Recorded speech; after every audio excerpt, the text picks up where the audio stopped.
ये exit poll को भी बता दिया, उनका भी पर्दाफाश कर दिया बंगाल ने। बंगाल केंद्र की स्क्रिप्ट फॉलो नहीं करता है, बंगाल अपनी स्क्रिप्ट खुद लिखता है। ज्यादातर दिखाया जा रहा है कि भाजपा जो है वहाँ कहीं ना कहीं सरकार बनाती हुई दिख रही है। देखिए मुझे तो लगता है कि भाजपा यूएसए में भी सरकार बनाने वाली है, भाजपा ऑस्ट्रेलिया में भी सरकार बनाने वाली है, भाजपा हर जगह सरकार बनाने वाली है अगर हम एग्जिट पोल को देखेंगे। लेकिन ये जो स्टैटिस्टिकल जुमला है ये एग्जिट पोल का, और जो एक्सिस ने अपनी एग्जिट पोल भी रिलीज नहीं की, अब वो क्यों नहीं रिलीज की ये तो एक्सिस ही बताए। और दूसरी बात है कि अगर हम स्टैटिस्टिकल असली देखेंगे तो 2004 में कहा गया था कि बहुत बड़ी सरकार बनने वाली है बीजेपी की, कांग्रेस की सरकार बनी थी। 2025 में आपको कहा गया था कि बहुत कांटे की टक्कर होने वाली है बीजेपी के साथ, लेकिन वहां आप लैंडस्लाइड विक्ट्री में गई। और 2021 की अगर बात करें तो 2021 के एग्जिट पोल ने भी यही कहा था, बीजेपी की सरकार तब भी बन रही थी। और सबसे रीसेंट है 2024, उसमें देखा आपने कि 42 सीटों में से 29 सीटें टीएमसी को मिली थी।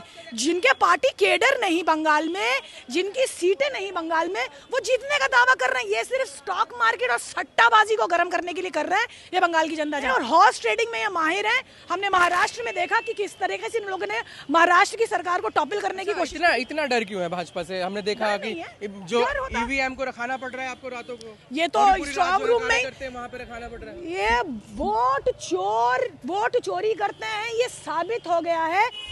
नमस्कार, इस वक्त हम मौजूद हैं बंगाल की राजधानी कोलकाता में। आप देख सकते हैं स्टोर रूम के बाहर हम मौजूद हैं। आपने देखा किस तरीके से रात जो है यहाँ बवाल हुआ था, ममता बनर्जी भी पहुंची थी। ये इनसे जानने की कोशिश करते हैं कि जो एग्जिट पोल चैनल्स पे दिखाए जा रहे हैं, क्या माहौल है, क्या बंगाल में जो है ममता बनर्जी फिर से वापसी कर रही है या फिर भाजपा आ रही है? क्या लग रहा है सभी एग्जिट पोल में कहीं ना कहीं बीजेपी की मजबूती दिखाई जा रही है? कहीं मजबूती नहीं दिखाई जा रही है। बंगाल में टीएमसी वापस आ रही है, 2025 से ऊपर जाएगी टीएमसी की सीट्स, नीचे नहीं जाएगी। आपने देखा पीछे ही कुछ दूर यहाँ से ममता बनर्जी भी पहुंची थी। बताया जा रहा है कहीं ना कहीं जो है ईवीएम में घोटाला, ऐसा कुछ बताया जा रहा है। देखिए ईवीएम में घोटाला, काउंटिंग के दिन में क्या होगा, ये सिर्फ मैंने पहले भी कहा है कि माहौल बनाने की कोशिश कर रहे हैं। जो पार्टी दुनिया की, विश्व की सबसे बड़ी पार्टी मानी जाती है, 55 बूथों में अपने पोलिंग एजेंट नहीं दे पाए, उनसे आप क्या उम्मीद कर सकते हैं? बंगाल जीतने की उम्मीद लगाएंगे? और कल जो हुआ, उनको डर गई है ममता।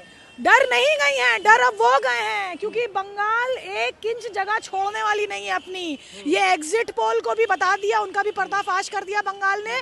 बंगाल केंद्र की स्क्रिप्ट फॉलो नहीं करता है, बंगाल अपनी स्क्रिप्ट खुद लिखता है।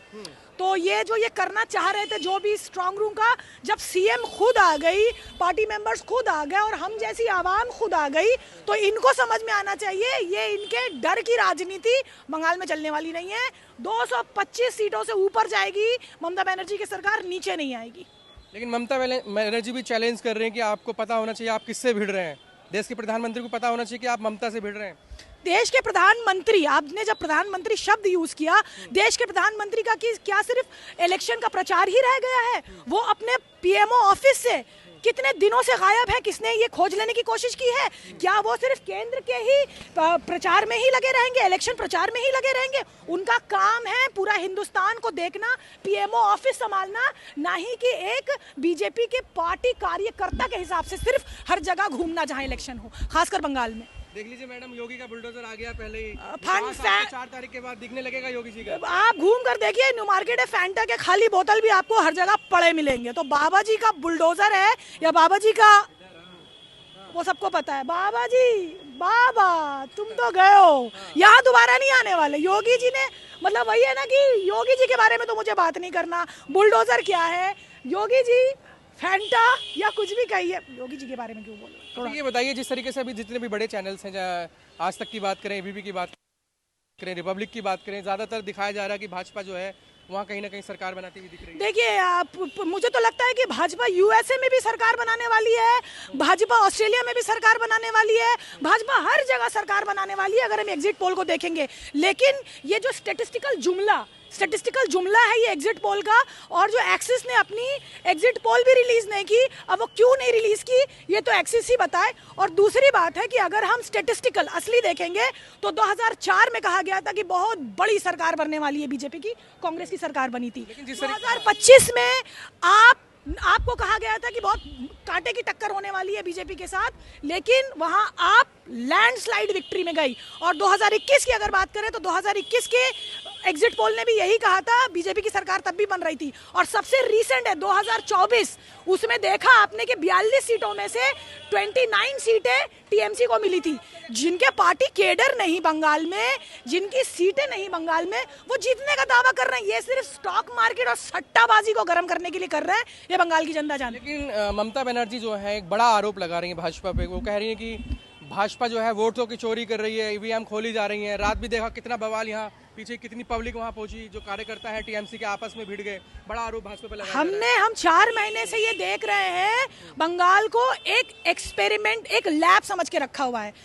पीपल्स रिप्रेजेंटेटिव एक्ट के मुताबिक एसआईआर एक पूरे राज्य में कभी होना ही नहीं चाहिए, लेकिन इन्होंने 20 साल का 2002 का पूरा लिस्ट निकाल के 20 साल का जो पूरा रिवीजन उन लोगों ने कुछ महीनों और कुछ हफ्तों में करवाया। तो एसआईआर जो पूरा क्यों कराया गया था, और अगर इतना ही इनको जीत पक्की है तो शुभेंदु अधिकारी भवानीपुर और नंदीग्राम से 2 सीटों से क्यों खड़े हुए हैं? क्यों नहीं सिर्फ नंदीग्राम से लड़ रहे हैं या भवानीपुर से लड़ रहे हैं?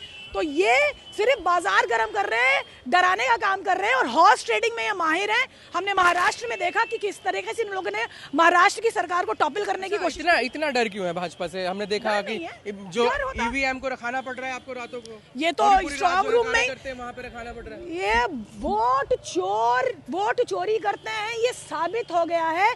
चाहे और वो संविधान का इस्तेमाल करके जिस तरीके से ईसीआई ने काम किया है इस पूरे बंगाल इलेक्शन में, 2024 में 92,000 पुलिस पूरे इंडिया में तैनात की गई थी। बंगाल में 2,40,000 पुलिस तैनात। इतनी हैवी डिप्लॉयमेंट यहाँ क्यों की गई?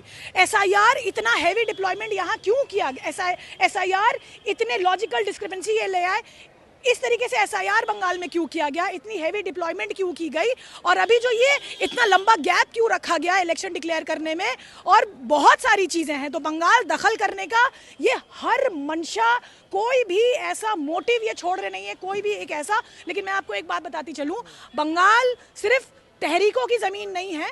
बंगाल में हमने देखा है कि ये स्वामी विवेकानंदा की ज़मीन है, जहाँ पे हर इंसान बराबर है। स्वामी विवेकानंदा अद्वैत वेदांता के मुताबिक हर इंसान में एक रूहानियत है। तो अगर आप बर्बरता करेंगे, किसी को तकलीफ पहुंचाएंगे, वो तो स्वामी विवेकानंदा के खिलाफ जाएंगे। रविंद्रनाथ टैगोर जो जिस नेशनलिज्म की बात करते हैं उसके खिलाफ बोला। और सबसे अहम बात, काजी नजरुल इस्लाम, वो विद्रोही कवि माने जाते थे। उन्होंने ऑपरेशन बर्बरता और जुल्म के खिलाफ आवाज उठाने को बंगालियों को कहा है। ये इतिहास रहा है। तो मैडम आप डर गए हैं कि पहले से ईवीएम, ये वोट चोर, ये सब आरोप लगा रहे हैं ताकि बाद में कह सके कि इन्होंने वोट चोरी करके जीत गए। आप मुझे दिल्ली से यहाँ डराने आए हैं? जब मैं कह रही हूँ मैं डर रही हूँ, मैं आरोप नहीं लगा रही हूँ, मैं आपको हिस्ट्री से कह रही हूँ। क्या सबूत है? आप जाकर देखिए नंदीग्राम में किस तरीके से वोट काटा गया है। आप जाकर देखिए भवानीपुर में किस तरीके से नाम काटा गया है। आप देखिए जो 27 लाख नाम अभी ट्राइब्यूनल में। अच्छा, एक बात मैं आपसे सवाल करती हूँ और अपने लोगों से भी सवाल करती हूँ जो मुझे देख रहे हैं, कि ये तो वोटिंग का मामला था ना, आप इलेक्टोरल लिस्ट क्लियर कर रहे थे, आपने ट्राइब्यूनल में क्यों भेजा? आपने इसको जुडिशरी के हवाले क्यों? ये तो नागरिकता का मसला था ही नहीं।